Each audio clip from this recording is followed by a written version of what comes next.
إن الله وملائكته يصلون على النبي يا أيها الذين آمنوا صلوا عليه وسلموا تسليما.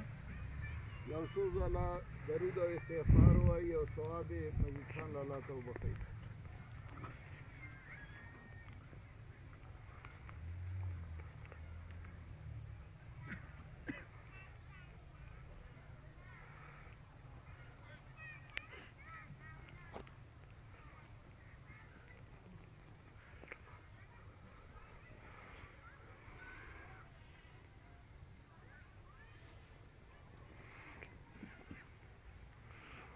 دعا وکړئ چې الله هغه جان ښایسته کړي، الله ټول ګناهونه معاف کړي، الله والا مخې ته رڼا کړي او الله هغه جان کې خوشحاله کړي، الله ټول ګناهونه معاف کړي، الله دې ورته د ټولو ګناهونو معافي وکړي او الله دې مخې ته رڼا کړي، الله دې ورله دغه ځای ښایسته او یخ کړي او الله دې خوشحاله وکړي.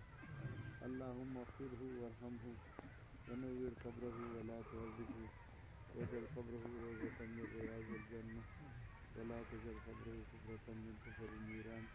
دې ټولې مقبرې والاو ته دعا وکړئ چې الله ټول مغفرت نصیب کړي او الله هغه جهان ښایسته کړي، الله ټولو ته ګناهونه معاف کړي.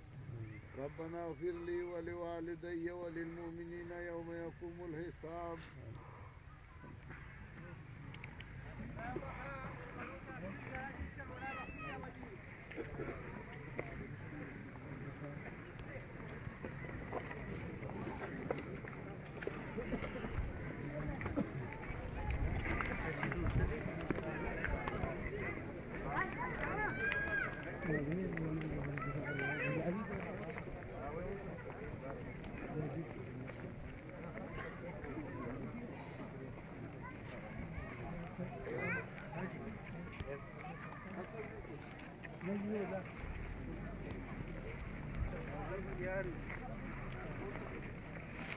Hadi.